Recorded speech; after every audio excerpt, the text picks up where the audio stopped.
Imagine this. You hop into your car, turn the key, and click, click, click, silence. Or just that dreaded weak drone. A dead battery can feel like an instant crisis, leaving you stranded and unsure what to do. But here at Her Auto IQ, we believe every driver should feel confident, even in a sticky situation.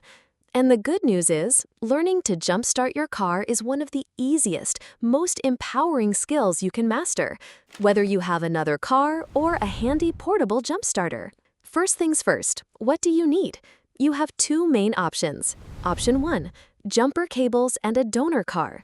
You'll need a sturdy set of jumper cables and another vehicle with a working, charged battery that can lend power. Option 2, a portable jump starter. These are compact, rechargeable battery packs specifically designed to jumpstart cars without needing a second vehicle. They often come with built-in safety features. No matter which method you choose, it's smart to have optional but recommended safety gear, heavy-duty gloves, and safety glasses. And always keep your car's owner's manual handy.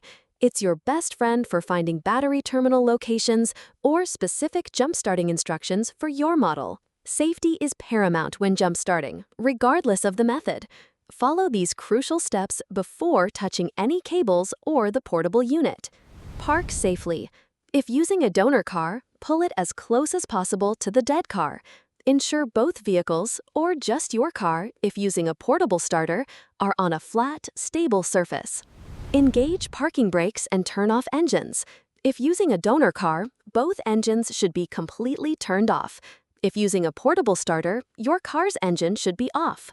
Turn off all accessories. Make sure headlights, radio, AC, wipers, everything in all cars involved is switched off to prevent electrical surges. Inspect batteries. Quickly check your battery and the donor car's battery if applicable. Look for any cracks, leaks, or heavy corrosion.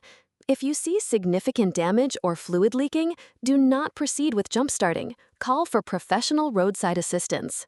Now for the main event, connecting the power. Remember, the order is crucial to prevent sparks and damage. Option A, using jumper cables with another car. If you're using jumper cables and a donor car, follow these steps precisely. Step 1, red to dead, positive. Take one red clamp. Find the dead car's battery.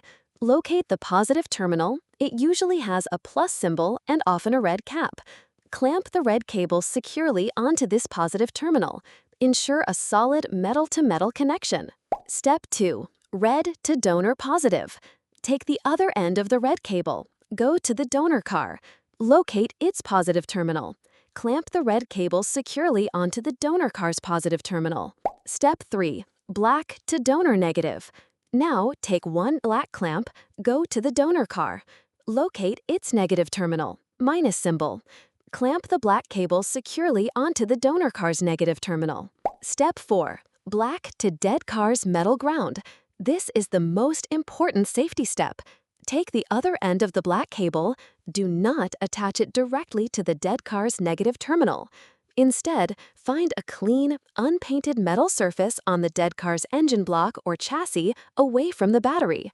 Clamp the black cable firmly onto this metal point. This helps prevent any sparks near potential hydrogen gas released by the battery. Option B, using a portable jump starter. If you have a portable jump starter, it's even simpler. Step 1, connect red to dead car's positive. Take the red clamp from your portable jump starter. Locate the dead car's positive battery terminal, plus symbol. Clamp the red cable securely onto this positive terminal. Step 2, connect black to dead car's negative. Take the black clamp from your portable jump starter. Locate the dead car's negative battery terminal, minus symbol. Clamp the black cable securely onto this negative terminal. Step 3, turn on the portable jump starter. Activate the portable jump starter unit. Many have a power button or a boost function. Wait for any indicator lights to confirm it's ready. With everything connected securely, if using a donor car, start the donor car's engine. Let it run for about 5 minutes to help charge the dead battery.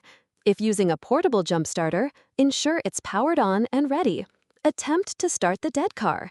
If it starts, fantastic. If it doesn't start on the first try, let it charge for a few more minutes if using a donor car, or ensure your portable unit has enough charge for another attempt. If it still won't start after a few tries, there might be a more serious issue, and it's time to call a mechanic. Once the dead car is running, it's time to disconnect the cables. Again, order matters for safety. If using jumper cables, Step 1. Black from dead car's metal ground. Step 2. Black from donor negative. Step 3. Red from donor positive. Step 4. Red from dead car's positive. If using a portable jump starter, Step 1. Black from dead car's negative. Step 2. Red from dead car's positive. Step 3. Turn off and disconnect the portable jump starter. Carefully coil up your cables and store them, or recharge your portable jump starter for next time. Now that your car is running, don't turn it off immediately. Drive it for at least 15-20 minutes to allow your car's alternator to recharge the battery fully. After that, it's a good idea to visit an auto parts store or a trusted mechanic to have your battery and charging system tested. They can tell you if your battery just needed a boost or if it's time for a replacement. You did it! You successfully jump-started your car. That's a huge boost to your auto IQ and your confidence. Don't forget to like this video, subscribe to Her Auto IQ for more car confidence tips, and hit that notification bell so you never miss a new video. Stay empowered and stay safe out there.